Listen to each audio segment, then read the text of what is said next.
Tonight's topic is community. What is it? How do we create and cultivate it? And what's happened to it in the past 18 months? And how do we adapt to those changes? Well, the first thing that comes to mind when I think about community is where we live, the place that we're brought up, whether it is a town somewhere in the far suburbs, or whether it's a farm, or whether it's the village, or whether it's a city. Where we are and where we live can profoundly influence the way we relate to the world and also how the world relates to us. Here in Chicago, if we say someone's from Hyde Park, we could assume that they're Sox fans. And if they're from Highland Park, they're probably Cubs fans. And certainly every area has its character and its flavor. But to really understand what builds community, you have to get to the communities inside the community. For instance, our faith communities, where we gather and talk and discuss and learn about existential truths. Or our favorite nonprofits, where we gather for a cause. Or our workplaces, where we get together and we collaborate on goals. So one of the things that we know is that community helps us to build friendships and make connections. Our family certainly is a wonderful community, either the one we're born into or the one we make along the way with the brothers and sisters that make us feel like home. So what happens when we are in a community that we don't know, a new place, or we find ourselves with time on our hands and we want to do something? Where do we connect? Well, if you're in Barrington, you must go to the website for Barrington Area Volunteer Connection. Anywhere else, and including Barrington, one of the things that you can do is you can find somebody who's been here a while and just ask. There are community organizers everywhere. They're the ones that are really inspiring people to do good works. They could be high schoolers that are bringing together their classmates for a cause, or oldsters that are bringing together their team for a cause. And it could be things like building funds for research for ALS or cancer, or restoring native prairies, or filling food pantry shelves, or buying books and backpacks and boots for kids. Find people who are inspiring other people and join them. When we do something for others, it has the added benefit of being good for us. People who have people live longer and are happier than those who are isolated. Well, we've all been isolated this past 18 months, and it's very hard to really get connected. In fact, a lot of people have felt the impact and the depression that comes with being isolated. At the Samaritan Counseling Center, we saw a great rise in depression and anxiety and addiction and self-harm and suicidal ideation and grief. And when we're in crisis like that, our natural instinct is to get together and to help one another out and to be supportive of one another, and we couldn't do that. And what happened is that created kind of a psychic trauma. And we need to recognize that and repair it. And one of the ways to repair that trauma is to start getting together again in person, either in large open spaces safely, or in closed spaces with masks on, or as we are here, just a few people in a very large room. But it's important that we try and connect, because when we connect, we feel more part of our community. There's a book called The Power of Human by Adam Waits, who's a professor and a psychologist. And he tells us that human touch is a connector. And it also communicates power and help. It's also healing. Think about how people respond to the Pope's touch, or how you feel when someone holds your hand or gives you a hug. We love that feeling of personal connection. Sports teams, interestingly enough, that touch more have more wins. Backslapping and high-fiving is really good at building teamwork and wins. So it's not just human touch to touch, though, that's amazing. It is human touch to inanimate objects. Every living thing wants to touch. And it's easier when we're touching to create community.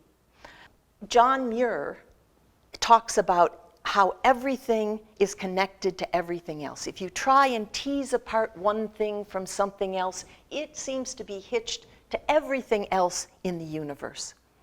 And that's really how we are. It's like the butterfly effect. When we don't exist in a vacuum. When we do one thing over here, it has a huge impact over here. One of the things that's true is that it's not just people-to-people touch, but it's people-to-objects touch that is so powerful. There's a Harvard study that shows that things that are made by human hands are more valuable to us than things that are machine-made. Think about a guitar made in 1962 by Gibson that sold for $200. And not too long ago, it went on auction for $2.4 million because John Lennon played it. Human touch has value to us. We consider touch a valuable thing, and unfortunately, recently, we've been afraid to touch. We've been afraid to touch things that people have touched. Instead, we've met over Zoom, and we've done curbside pickup at Target, and I've ordered way too much over Amazon. And even as we have been effective in distancing ourselves in real time, we've been very effective in connecting ourselves electronically. And that's not all bad. Millions of people have learned to be in virtual space, like this.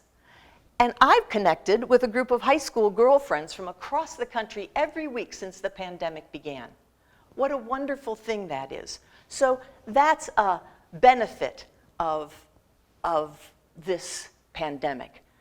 Still, it is easier to build community in person. It's easier when we have physical connection. And that's where John Muir understood that everything is connected. The butterfly effect is in effect. And we have an amazing new-ish field of study that's called community and ecosystems genetics. And what that is, it's a study of genetics and ecosystems at the microscopic level. And what they've discovered is that the giant trees, the matriarchs of the forest, nicknamed mother trees, share their nitrogen and carbon in an underground network with saplings. They grow them up and help them thrive.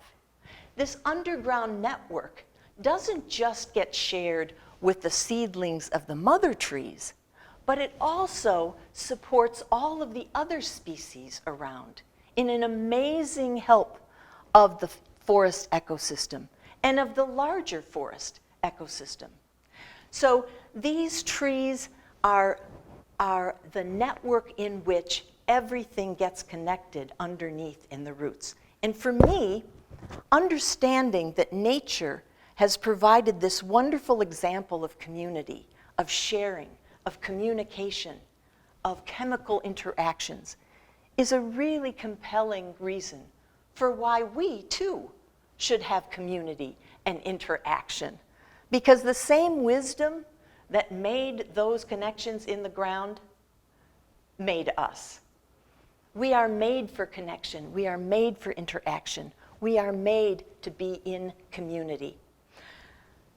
If we cultivate that, if we are part of that, we can also feel like we are learning and growing ourselves. If you live in a beautiful neighborhood with wonderful neighbors and you never get out of your house, it's really, what good is it? I have to admit that as a confirmed introvert, staying in my house for a year was somewhat comforting. But what I found out is that I didn't learn much about me, because who I am gets revealed when I'm with other people. I find out about me when I'm in relationship with you. So being with people helps us become the people that we want to be. That's important. The professor also did a study to find out what motivates us. And what he discovered is that the thing that motivates us the most is seeing people do things, seeing other people participate. If we see people on the side of the road doing highway cleanup, we are much more likely to sign up for highway cleanup than if we had just read it in the newspaper.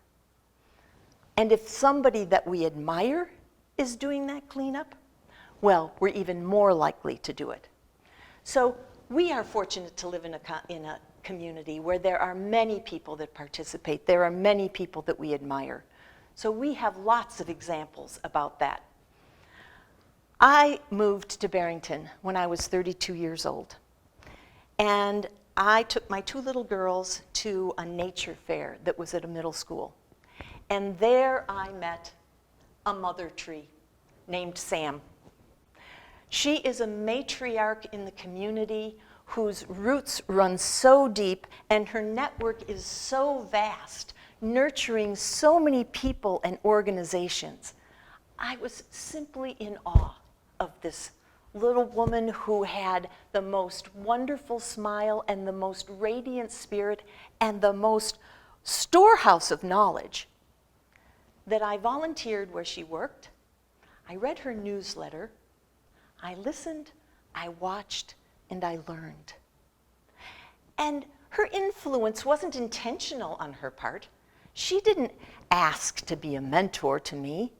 And it wasn't that she singled me out in any way. Mother trees simply nurture those around them without thinking about it and without doing anything. It's the way they connect. It's the way they are. And I will tell you that I don't want to leave you fellas out, because it's important for you to know that your influence is also very powerful, and sometimes more particularly on the young men in your lives. This man was a father tree. He nurtured 4 generations in his family, and he also nurtured thousands more in his network. He exuded the qualities of strength and courage and compassion and kindness, and he was a constant example of integrity and authenticity. He served his country, his village, his church, the Boy Scouts, his school board, the Rotary Club, the Homeowners Association, and more. He made his community better.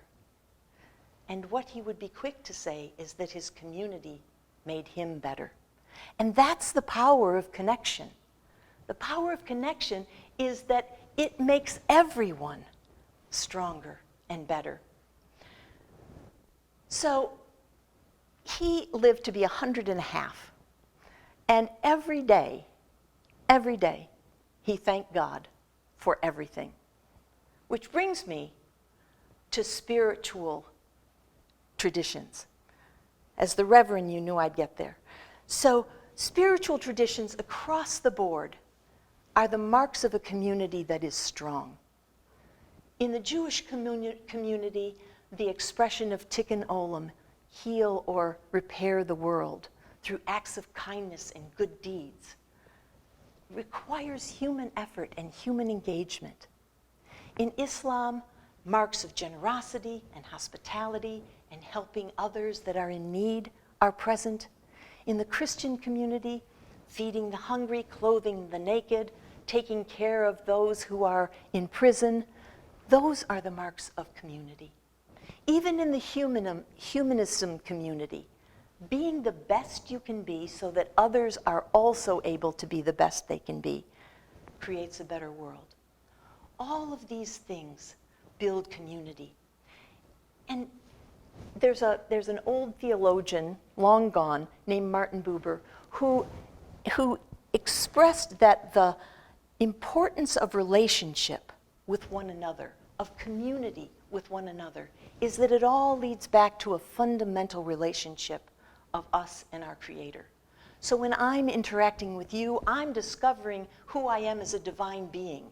and also who you are as a divine being, until we finally understand that every relationship we have is between us and God.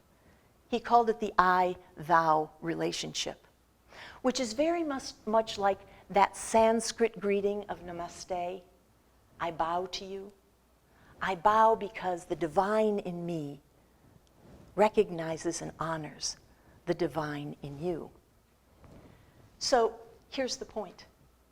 Why build community? Why get together and strengthen our community bonds? It's because when we do this, it's not just for ourselves, it's for everybody. We make friends and we build connections and we become the network underneath the forest floor that is supporting and nurturing everyone.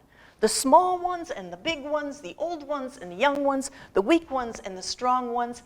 Everybody gets to rise up. Everybody gets to stretch out and explore and expand and reach for their goals. And if they fail, they get to recover, because strong communities are resilient and they help people in them be resilient.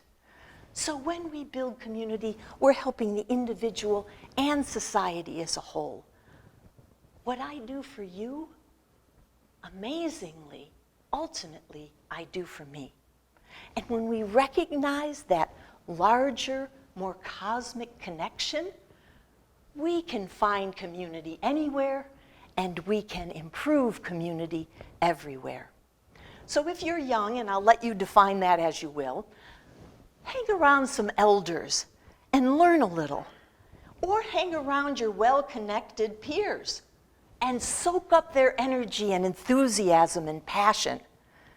And if you've been around a while and you've benefited from sages and stages in your life, then may we, like the mother trees and father trees that nurtured us, motivate, inspire, and transform all of those seedlings around us. When we build strong communities, everyone benefits from the power of connection. Thank you.